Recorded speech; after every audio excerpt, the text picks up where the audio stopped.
Hey, this is Cryptography Bonsai. Today we're talking about attaching non-native lenses to mirrorless cameras. There are a lot of adapters out there. I'm going to go over why they work and a few of the different types. So let's get started. All of this is about the flange focal distance. It's the distance between the lens mount, that metal ring you see. It's a bayonet mount usually. And then the sensor plane or film plane. So at the most basic level, older lenses have a longer distance and newer lenses have a shorter distance. All this means is that having something between the older lens and the newer camera makes it work properly. That flange focal distance is measured in millimeters. I'm going to talk about a few different mounts and their measurements. Just helps you get an idea of how it all works together. Most of my current equipment is Canon, so I'm going to use them as the main example. They had the FD mount, which is 42 millimeters for that flange focal distance, and the EF mount, DSLRs, SLRs, but that is 44 millimeters, so they actually made it a little bit longer than the older FD mount. And the EF-M mount, which is the M50 that I have, it is 18 millimeters. So that difference between 44 and 18 allows the EF lenses to work on the EF-M cameras with the proper adapter. Another example is the Nikon F mount. It's 46.5 millimeters, so that's even a little bit longer than the EF mount from Canon. And Nikon's new Z mount is 16 millimeters, so that's even shorter than the Canon EF-M mount. You also have an M42 lens. That's an older film lens, Pentax, a lot of other little companies, some Russian lenses are in that M42 screw mount. That's 45.46 millimeters for that flange focal distance. I have a Canon EOS 30D, has a standard EF mount. You can see that distance on there. It's a large area inside. Because they had a mirror, they had various optics that they needed to fit inside there, which explains why they're so long compared to the new mirrorless cameras that don't need that technology inside because they have an electronic viewfinder. I can actually hold the EF 50mm lens up to the M50 camera, and if I get the distance right between the lens and the camera, you don't even need an adapter. You'll still see a sharp image on the back of the screen because you can basically get that flange focal distance when you're moving it back and forth. Of course, there'll be a lot of extra light in there that you don't want, but it does work for the most part. The specific details on lens adapters are not so simple. There's a lot of them. There's a lot of different types, which I'll go over some of them in this video to help you out, try to get you an idea of what you might need. The cheapest and most available lens adapters have no information going between the lens and the camera itself. So think about old film era lenses that have an aperture ring on them. They don't need that aperture control through the camera.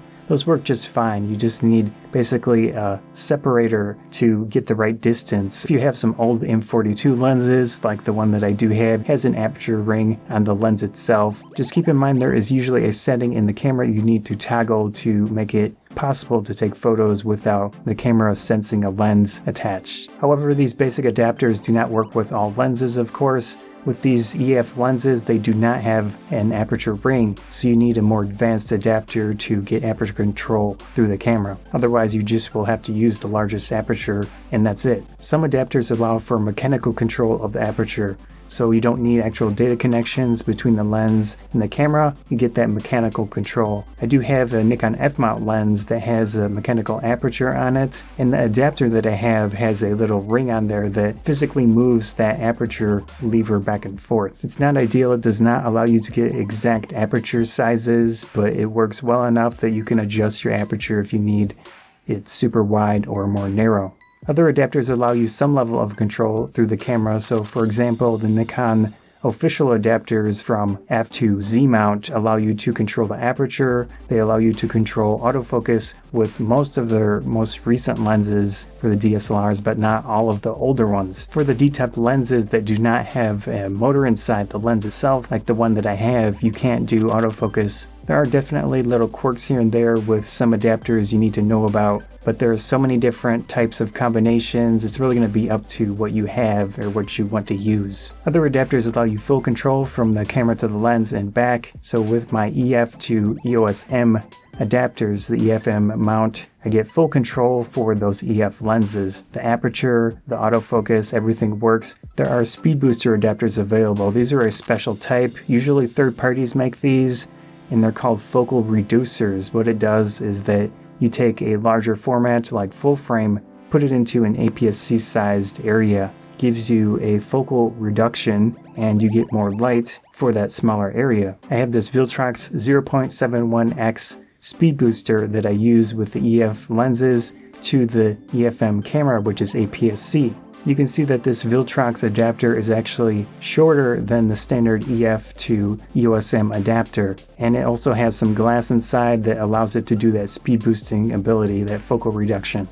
For Canon's newest mount, the RF mount, which is mirrorless and it's also full frame for the moment, you have a few unique official adapters. You've got one for filters where you can do a circular polarizer or a variable ND filter, so those are pretty interesting. There are a lot of third-party stores and companies that sell very unique adapters. I'm going to go over a few of them. PhotoDiox has a huge amount of adapters on their website. For example, they have a tilt shift adapter, so you put a standard DSLR or SLR lens and then the mirrorless camera with that tilting adapter that allows you to do things like architecture with straight lines because you can physically shift the lens without buying a specialty lens. So that's pretty cool. They have internal iris adapters. Also, they have autofocusing adapters for very old lenses. Having that change in flange focal distance from the older cameras to the new mirrorless ones allows for a lot of possibilities with adapters. So I just scratched the surface here with a few of them, but know that they're out there and a lot of them are pretty interesting. I want to check them out. Hope you enjoyed this video on lens adapters for mirrorless cameras with older lenses. Scott Photography Bonsai. If you enjoyed the video, please consider subscribing. That helps me out a lot. Likes and shares help out a lot as well. Thanks again.